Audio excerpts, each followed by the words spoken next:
जो पहला प्रश्न है हमारा, भारत में वस्तु एवं सेवा कर जिसे हम जीएसटी बोलते हैं परिषद का अध्यक्ष कौन होता है बताइए। जो जीएसटी परिषद है दोस्तों, जीएसटी परिषद, सबसे पहली बात, जीएसटी परिषद जो है वह एक संवैधानिक निकाय है, यानी कि कॉन्स्टिट्यूशनल बॉडी है जो भारत में जीएसटी से संबंधित महत्वपूर्ण निर्णय लेती है और क्या करती है, टैक्स की दरें जो होती हैं उनको तय करती है। तो बताइए कि जीएसटी जो परिषद होती है इसका अध्यक्ष कौन होता है।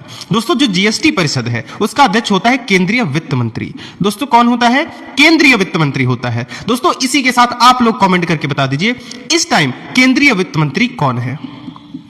केंद्रीय वित्त मंत्री जो है वह इस टाइम कौन है अपने भारत का, चलिए कमेंट करके बताइए। अगला प्रश्न देखते हैं, प्रश्न नंबर 2 है हमारा, भारतीय संदर्भ में मिश्रित अर्थव्यवस्था का मुख्य अर्थ क्या है बताइए। भारतीय संदर्भ में यानी कि अपने भारत में कैसी अर्थव्यवस्था है, मिश्रित अर्थव्यवस्था है। यह भी याद रखिएगा, पेपर में आ जाता है कि भारत की अर्थव्यवस्था जो है वह कैसी है, तो कैसी है, मिश्रित अर्थव्यवस्था है। लेकिन आपसे इस टाइम पूछ रहा है कि मुख्य अर्थ क्या है, मिश्रित अर्थव्यवस्था का मुख्य अर्थ क्या है। दोस्तों मिश्रित अर्थव्यवस्था जो है इसका अर्थ है सार्वजनिक और निजी क्षेत्रों का सह अस्तित्व। क्या है, सार्वजनिक और निजी क्षेत्रों का सह अस्तित्व।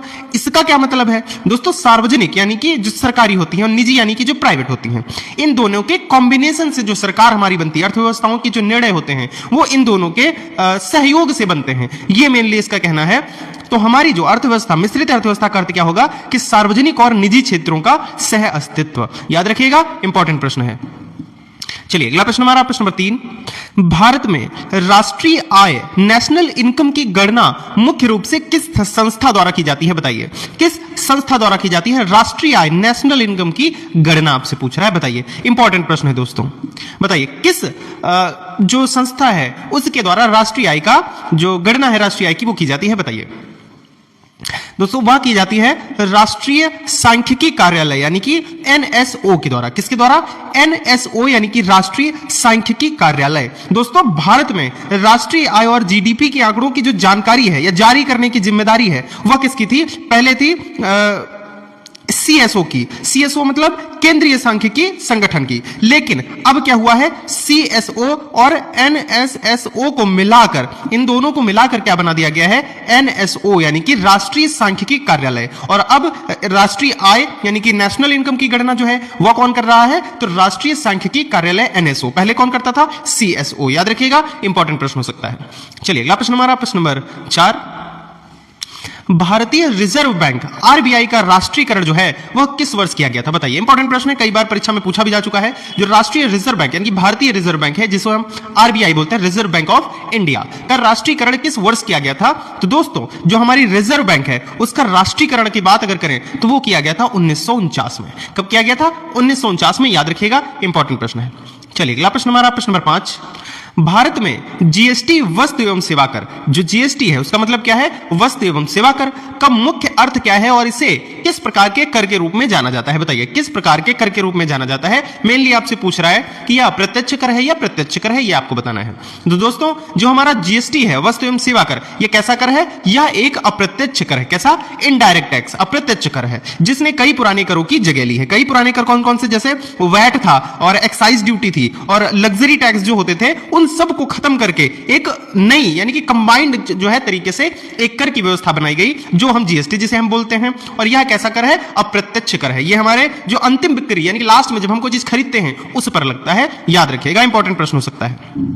चलिए अगला प्रश्न हमारा, प्रश्न नंबर 6, भारत में हरित क्रांति यानी कि ग्रीन रेवोल्यूशन का मुख्य उद्देश्य और परिणाम क्या था बताइए। जो हरित क्रांति हुई इसका मुख्य उद्देश्य और परिणाम क्या था बताइए। तो दोस्तों भारत में हरित क्रांति जो थी इसका मुख्य उद्देश्य और परिणाम की अगर बात करें तो हमारा ऑप्शन बी राइट हो जाता है, यानी कि उच्च उपज वाले बीज यानी कि HYV, इसका फुल फॉर्म होता है हाई यील्डिंग वैरायटीज के माध्यम से खाद्यान्न उत्पादन बढ़ाना। इसका क्या उद्देश्य था, उच्च उपज वाले बीजों के माध्यम से खाद्यान्न उत्पादन बढ़ाना। दोस्तों इसका मतलब क्या हुआ कि जो हरित, पहली बात आप जान लीजिए, हरित क्रांति जो है यह 1960 के दशक में शुरू हुई थी। कब, 1960 में। और अगर इसके श्रेय की बात करें, इसका श्रेय जो है किसे जाता है, तो वो थे MS स्वामीनाथन। MS स्वामीनाथन, याद रखिएगा ये नाम बहुत इंपॉर्टेंट है, MS स्वामीनाथन। इसका श्रेय जो है हरित क्रांति को किससे जाता है, MS स्वामीनाथन को। यह कब की शुरुआत करें अगर कब हुई तो 1960 के दशक में शुरू हुई थी। इसका मुख्य उद्देश्य क्या था, उच्च उपज वाले बीज यानी कि हाई यील्ड वैरायटी के माध्यम से खाद्यान्न उत्पादन बढ़ाना। याद रखिएगा, इंपॉर्टेंट प्रश्न हो सकता है। चलिए अगला प्रश्न हमारा प्रश्न नंबर 7। भारत सरकार द्वारा योजना आयोग यानी कि प्लानिंग कमीशन के स्थान पर नीति आयोग का गठन जो है वह कब किया गया था? बताइए। योजना आयोग जो पहले से जो 65 साल पुराना जो योजना आयोग चलता चला आ रहा था उसका स्थान जो है नीति आयोग ने लिया, और वह पूछ रहा है आपसे कब लिया, वो टाइम क्या था? तो दोस्तों 1 जनवरी 2015 को, कब? 1 जनवरी 2015 को नीति आयोग का गठन किया गया योजना आयोग के स्थान पर। याद रखिए रिप्लेसमेंट है, ये योजना आयोग का रिप्लेसमेंट है नीति आयोग, याद रखिएगा, इंपॉर्टेंट प्रश्न हो सकता है। चलिए अगला प्रश्न हमारा प्रश्न नंबर 8। भारत में गरीबी रेखा पॉवर्टी लाइन का निर्धारण करने वाला मुख्य निकाय जो है वह कौन सा है? बताइए मुख्य निकाय कौन सा है? दोस्तों गरीबी रेखा पॉवर्टी लाइन जो है इसका निर्धारण और इसकी जो मानक रेखा है का निर्धारण कौन करता है? तो वो करता है नीति आयोग। कौन करता है? नीति आयोग, पूर्व में योजना आयोग, ये मैंने अभी आपको बताया था। चलिए अगला प्रश्न हमारा प्रश्न नंबर 9। 1 रुपए के नोट पर किसके हस्ताक्षर होते हैं? इंपॉर्टेंट प्रश्न है, कई बार घुमा फिर है, छोटा सा, लेकिन कई बार परीक्षा में आ चुका है। 1 रुपए का नोट जो होता है उस पर किसके हस्ताक्षर होते हैं? बताइए। दोस्तों वह होते हैं भारत के वित्त सचिव के, फाइनेंस सेक्रेटरी के होते हैं। 1 रुपए के नोट पर फाइनेंस सेक्रेटरी के नोट हस्ताक्षर होते हैं, याद रखिएगा। और बाकी जितनी भी नोटें हैं उन पर किसके होते हैं? आरबीआई के गवर्नर के हस्ताक्षर होते हैं, याद रखिएगा, इंपॉर्टेंट प्रश्न हो सकता है। चलिए अगला प्रश्न हमारा प्रश्न नंबर 10। भारत में शेयर बाजार स्टॉक मार्केट का मुख्य नियामक यानी कि रेगुलेटर कौन है? बताइए मुख्य नियामक यानी कि रेगुलेटर कौन है भारत के शेयर बाजार, भारत में जो शेयर बाजार है स्टॉक मार्केट, इनका मुख्य नियामक कौन है? तो वह है सेबी। कौन है? सेबी। सेबी मतलब securities and exchange board of India. दोस्तों इसका जो मुख्य कार्य है वह जो निवेशक हैं उनके हितों की रक्षा करना और शेयर बाजार जैसे एनएसई और बीएसई के कामकाज को नियमित करना। ठीक है, तो सेबी। अगर मैं बात करूं आरबीआई, दोस्तों आरबीआई जो है ये बैंकों का नियामक है। किसका है? बैंकों का नियामक है। अगर मैं बात करूं आईआरडीए, ये किसका है? तो ये है बीमा क्षेत्र यानी कि फाइनेंस का। किसका है? बीमा क्षेत्र। आरबीआई किसका है? बैंकों का। सेबी किसका है? शेयर बाजार का। याद रखिएगा, इंपॉर्टेंट प्रश्न है। चलिए अगला प्रश्न हमारा प्रश्न नंबर 11। बुल और बियर शब्द का प्रयोग किस क्षेत्र में किया जाता है? बताइए। जो बुल और बियर शब्द का प्रयोग है वह शब्द जो है, ये 2 शब्द हैं, वह किस क्षेत्र में प्रयोग किए जाते हैं? तो दोस्तों वह किए जाते हैं शेयर बाजार में। किस में किए जाते हैं? शेयर बाजार में। बुल जो है, बुल शब्द का मतलब है वह जब बाजार जो होता है उसकी कीमतें बढ़ रही हों या बढ़ने की उम्मीद हो तो उस जगह पर किस शब्द का प्रयोग करते हैं? बुल का। और बियर जब शेयर मार्केट की कीमतें घट रही हो या घटने की उम्मीद हो तब उसे कहते हैं बियर। 2 शब्दों का यूज होता है, याद रखिएगा, इंपॉर्टेंट प्रश्न है। चलिए अगला प्रश्न हमारा प्रश्न नंबर 12। नाबार्ड का मुख्य कार्य क्या है? बताइए नाबार्ड का मुख्य कार्य क्या है? आपसे पूछ रहा है, बताइए। दोस्तों नाबार्ड का मुख्य कार्य है कृषि एवं ग्रामीण विकास हेतु ऋण देना। कृषि एवं ग्रामीण विकास हेतु ऋण देना नाबार्ड का मुख्य कार्य है। चलिए अगला प्रश्न हमारा प्रश्न नंबर 13। भारत में वित्तीय वर्ष यानी कि फाइनेंशियल ईयर की अवधि क्या है? बताइए। वित्तीय वर्ष यानी कि फाइनेंशियल जो ईयर है उसकी अवधि क्या है? दोस्तों वह है 1 अप्रैल से 31 मार्च। क्या है? 1 अप्रैल से 31 मार्च जो है फाइनेंशियल ईयर की अवधि मानी जाती है।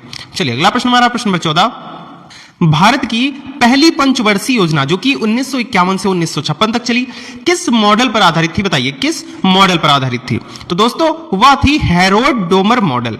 किस मॉडल पर? हेरोड डोमर मॉडल पर आधारित थी, जो हमारी पहली पंचवर्षीय योजना थी 1951 से 1956 तक। और दोस्तों इस योजना का मुख्य लक्ष्य जो था वह कृषि क्षेत्र का विकास करना था, क्योंकि उस समय जो है देश में अनाज की जो है बहुत कमी थी। इसलिए जो हमारी पहली पंचवर्षीय योजना थी उसका मुख्य उद्देश्य ही था कृषि क्षेत्र का विकास करना। और वो जो पहली पंचवर्षीय योजना थी वह आधारित किस पर थी? किस मॉडल पर? तो हेरोड डोमर मॉडल। दोस्तों महालनोबिस मॉडल, इस पर कौन सी पंचवर्षीय योजना थी? तो इस मॉडल पर दूसरी पंचवर्षीय योजना आधारित थी, याद रखिएगा। चलिए अगला प्रश्न हमारा प्रश्न नंबर 15। दोस्तों अगर आपको इसके नोट्स और पीडीएफ चाहिए वो मिलेंगे आपको टेलीग्राम चैनल पे। टेलीग्राम चैनल का लिंक जो है वो मिलेगा डिस्क्रिप्शन में और बायो में। वहां कहीं भी आप क्लिक करके हमारे टेलीग्राम चैनल पे पहुंच जाएंगे। टेलीग्राम चैनल का नाम है शिवेंद्र ज्ञान सेतु। उसको जब आप सब्सक्राइब करेंगे तो वहीं पर आपको इसके नोट्स और पीडीएफ मिलेंगे। तो नोट्स और पीडीएफ से आपकी तैयारी जो है वो एक्स्ट्रा लेवल पे पहुंच जाएगी। चलिए भारत में बैंकों का राष्ट्रीय भारत में बैंकों का पहली बार बड़े स्तर पर राष्ट्रीयकरण जो है 14 बैंक कब किया गया था? बताइए 14 बैंकों का राष्ट्रीयकरण जो है कब किया गया था? तो वह किया गया था 1969 में। दोस्तों तत्कालिक यानी कि उस समय में जो हमारी प्रधानमंत्री थी वो थी इंदिरा गांधी, और उन्होंने 19 जुलाई 1969 को 14 बैंकों का राष्ट्रीयकरण किया था। और ये राष्ट्रीयकरण इसलिए किया गया था क्योंकि जो बैंकों में पैसा था वो बड़े व्यापारियों तक ही सीमित ना रहे, वो छोटे छोटे इलाकों में गरीबों तक भी पहुंच सके, इसलिए उन्होंने 14 बैंकों का राष्ट्रीयकरण किया। उसके बाद 1980 में 6 और बैंकों का राष्ट्रीयकरण किया गया। तो दोस्तों ये इंपॉर्टेंट प्रश्न है, याद रखिएगा। चलिए अगला प्रश्न हमारा प्रश्न नंबर 16, ऑपरेशन फ्लड का संबंध किससे है? बताइए ऑपरेशन फ्लड का संबंध जो है वह किससे है? तो वह है दुग्ध उत्पादन से, मिल्क प्रोडक्शन से जो है संबंधित है हमारा ऑपरेशन फ्लड, याद रखिएगा। दोस्तों पहले अपने यहां दूध की बहुत कमी होती थी, उसके बाद ऑपरेशन फ्लड चलाया गया, और यह अगर चलाया कब गया अगर पूछ ले तो 1970 में। 1970 के टाइम में ऑपरेशन फ्लड चलाया गया दुनिया को सबसे बड़ा दुग्ध उत्पादन देश बनाने के लिए। चलिए अगला प्रश्न हमारा प्रश्न नंबर 17, भारत में स्वायत्त क्रांति के जनक के रूप में किसे जाना जाता है? बताइए स्वायत्त क्रांति के जनक जो है कौन माने जाते हैं, किसे जाना जाता है? बताइए दोस्तों स्वायत्त क्रांति के जो जनक हैं वह माने जाते हैं वर्गीस कुरियन। कौन माने जाते हैं? वर्गीस कुरियन। दोस्तों एमएस स्वामीनाथन की अगर बात करें तो दोस्तों एमएस स्वामीनाथन जो है वह भारत में हरित क्रांति, मैंने अभी आपको बताया था, भारत में हरित क्रांति के जनक के रूप में माने जाते हैं। सुंदरलाल बहुगुणा कौन थे? दोस्तों सुंदरलाल बहुगुणा जो है वह चिपको आंदोलन या जो पर्यावरण संरक्षण से संबंधित जो चिपको आंदोलन शुरू हुआ था उससे जुड़े जो है प्रसिद्ध कार्यकर्ता थे। कौन? सुंदरलाल बहुगुणा। दोस्तों वर्गीस कुरियन जो है इन्हें ही मिल्क मैन के नाम से भी जानते हैं हम लोग, मिल्क मैन, क्योंकि इन्होंने ही जो ऑपरेशन फ्लड है उसमें अपनी महत्वपूर्ण भूमिका निभाई थी जो वर्गीस कुरियन है, इसीलिए इनको मिल्क मैन के नाम से भी जाना जाता है, याद रखिएगा, इंपॉर्टेंट प्रश्न हो सकता है। चलिए अगला प्रश्न हमारा प्रश्न नंबर 18, मेक इन इंडिया कार्यक्रम की शुरुआत कब हुई थी? बताइए मेक इन इंडिया कार्यक्रम की शुरुआत जो है वह कब हुई थी? तो वह 2014 में हुई थी। कब? 2014 में। चलिए अगला प्रश्न हमारा प्रश्न नंबर 19, कौन सा कर टैक्स केवल केंद्र सरकार द्वारा लगाया और वसूला जाता है? बताइए कौन सा ऐसा कर है जो सिर्फ केंद्र सरकार द्वारा ही लगाया जाता है और वसूला जाता है? बताइए। इसका राइट आंसर है हमारा निगम कर, यानी कि कॉर्पोरेट टैक्स। कौन सा?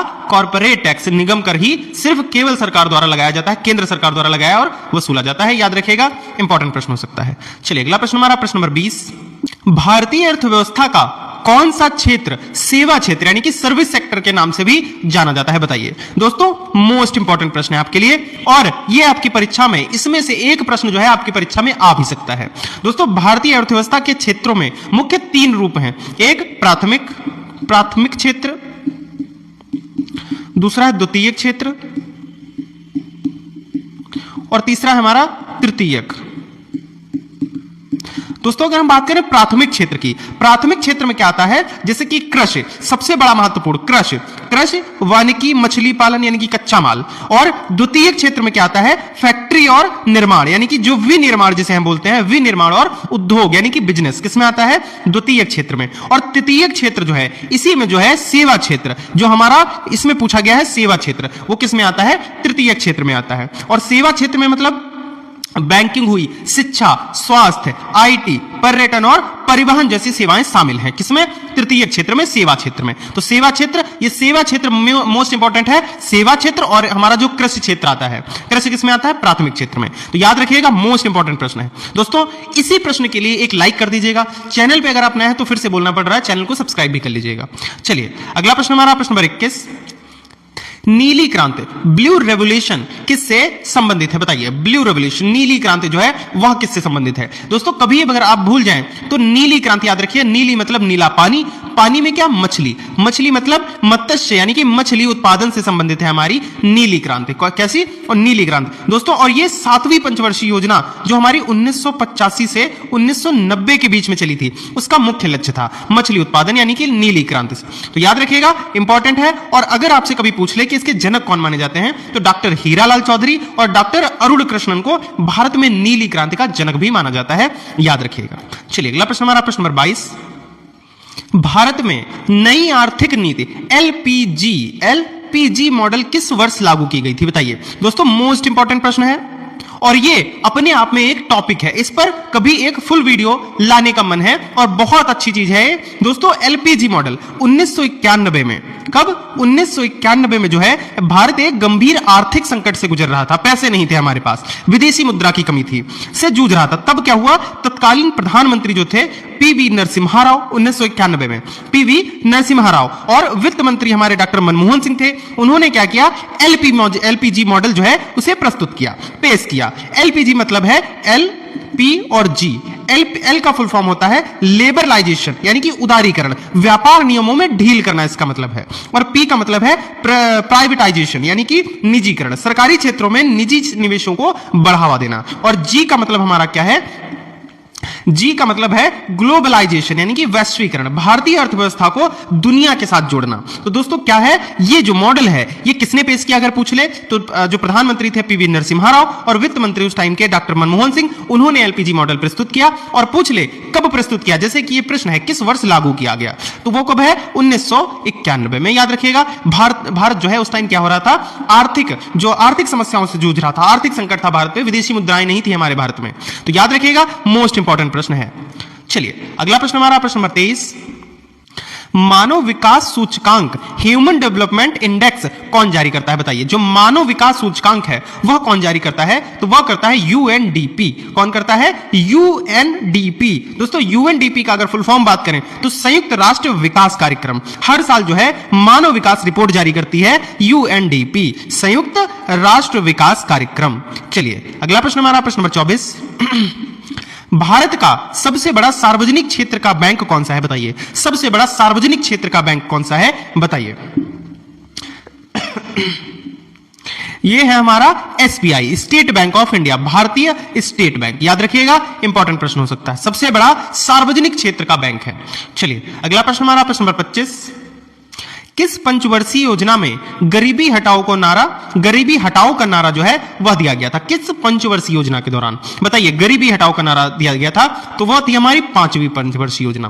दोस्तों उस टाइम 5वीं पंचवर्षीय योजना हुई कब अगर पूछ ले तो 1974 से 1978 के बीच में 5वीं पंचवर्षीय योजना। और दोस्तों इस टाइम अगर प्रधानमंत्री पूछ ले कौन थे, तो इंदिरा गांधी थी हमारी प्रधानमंत्री, भारत की प्रधानमंत्री। और 1971 के चुनाव के दौरान ही इन्होंने ये जो है निर्णय लिया था कि गरीबी हटाओ देश बचाओ का प्रसिद्ध नारा दिया था। याद रखिएगा, मैं लिख दूं, गरीबी हटाओ देश बचाओ। गरीबी हटाओ देश बचाओ का नारा जो है 1971 में हमारी जो तत्कालिक प्रधानमंत्री थी इंदिरा गांधी ने नारा दिया था, और 1974 से 1978 यानी कि 5वीं पंचवर्षीय योजना का मुख्य लक्ष्य भी रखा गया था गरीबी हटाओ का। तो याद रखिएगा, इंपॉर्टेंट प्रश्न हो सकता है। चलिए अगला प्रश्न हमारा, प्रश्न नंबर 26, भारत में राष्ट्रीय आय, नेशनल इनकम का सबसे बड़ा स्रोत क्या है, बताइए। राष्ट्रीय आय यानी कि नेशनल इनकम का सबसे बड़ा स्रोत क्या है, बताइए। भारत में पूछ रहा है आपसे, बताइए। दोस्तों राष्ट्रीय आय का सबसे बड़ा जो क्षेत्र है वह कौन सा है, तृतीय क्षेत्र में सेवा क्षेत्र। क्या है, सेवा क्षेत्र जो है राष्ट्रीय आय का सबसे बड़ा स्रोत है। चलिए अगला प्रश्न हमारा, प्रश्न नंबर 27, सिल्वर क्रांति का संबंध किससे है, बताइए। सिल्वर क्रांति का संबंध किससे है, बताइए। दोस्तों सिल्वर क्रांति का मतलब है अंडा मुर्गी पालन। किससे संबंधित है, अंडा मुर्गी पालन से संबंधित है सिल्वर क्रांति। चलिए अगला प्रश्न हमारा, प्रश्न नंबर 28, रेपो रेट में वृद्धि का क्या प्रभाव होता है, बताइए। रेपो रेट में वृद्धि का प्रमुख प्रभाव क्या होता है, बताइए। दोस्तों रेपो रेट का जो प्रभाव है सबसे बड़ा, इसकी वृद्धि का जो प्रभाव है वह बाजार में मुद्रा की आपूर्ति कम हो जाती है।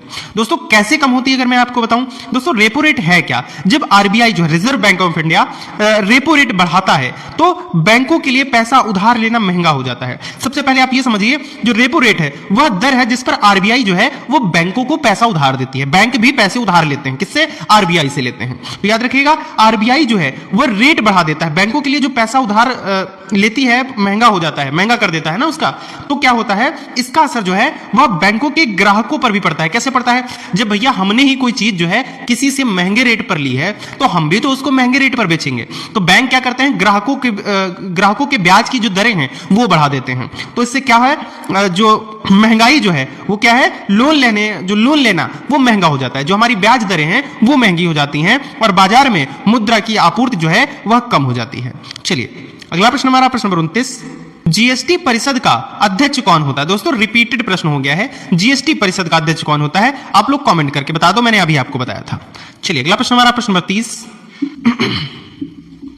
भारत में सूक्ष्म, लघु और मध्यम उद्यम यानी कि एमएसएमई का वर्गीकरण किस आधार पर होता है? बताइए कौन सी चीजें सूक्ष्म है, लघु है या मध्यम है? इसका वर्गीकरण जो है वह किस आधार पर होता है? तो दोस्तों वह होता है निवेश और वार्षिक टर्नओवर दोनों पर। याद रखिएगा, निवेश और वार्षिक टर्नओवर दोनों पर यह जो वर्गीकरण है वह किया जाता है। चलिए अगला प्रश्न हमारा प्रश्न नंबर 31। भारत में गुलाबी क्रांति, पिंक रेवोल्यूशन का संबंध किससे है? बताइए गुलाबी क्रांति का संबंध जो है वह किससे है? तो वह है प्याज और झींगा उत्पादन से। किससे है? प्याज और झींगा उत्पादन। चलिए अगला प्रश्न हमारा प्रश्न नंबर 32। गोल्डन रिवोल्यूशन यानी कि गोल्डन रिवोल्यूशन का संबंध जो है वह किससे है, किस क्षेत्र से है? बताइए।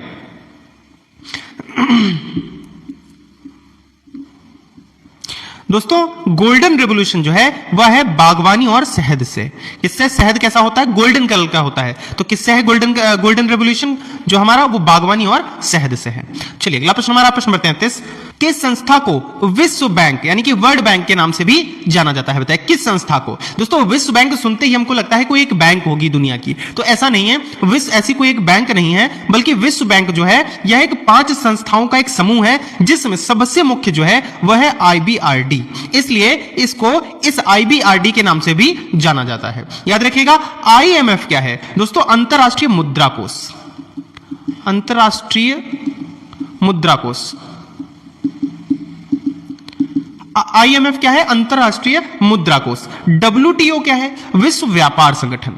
विश्व व्यापार संगठन। और ADB क्या है? यह है एशियाई विकास बैंक। अगर बात करूं एशियाई विकास बैंक, याद रखिएगा यह भी इंपॉर्टेंट प्रश्न है। चलिए अगला प्रश्न हमारा प्रश्न नंबर 34। भारत में मौद्रिक नीति कौन बनाता है? बताइए मौद्रिक नीति कौन बनाता है भारत में? दोस्तों मौद्रिक नीति बनाने का मतलब क्या है? जब देश में महंगाई को नियंत्रित करने और मुद्रा की आपूर्ति को मैनेज करने के लिए जो है ये मौद्रिक नीति बनाई जाती है। और बनाता कौन है? तो भारतीय रिजर्व बैंक बनाती है, RBI बनाती है। कौन? RBI। इंपॉर्टेंट प्रश्न है, याद रखिएगा। चलिए अगला प्रश्न हमारा प्रश्न नंबर 35। नवरत्न का दर्जा प्राप्त कंपनियां किस क्षेत्र से संबंधित होती हैं? बताइए नवरत्न का दर्जा प्राप्त कंपनियां जो हैं वह किस क्षेत्र से संबंधित होती हैं? तो वह होती हैं सार्वजनिक क्षेत्र के उपक्रम यानी कि PSUs से संबंधित होती हैं। सार्वजनिक क्षेत्र के उपक्रम PSUs से संबंधित होती हैं। दोस्तों वीडियो बहुत ही लंबा हो जाएगा, इसलिए आज के इस वीडियो में सिर्फ 35 प्रश्न और इसके जो बचे हुए 15 प्रश्न हैं वो कल सुबह आपको मिल जाएंगे। और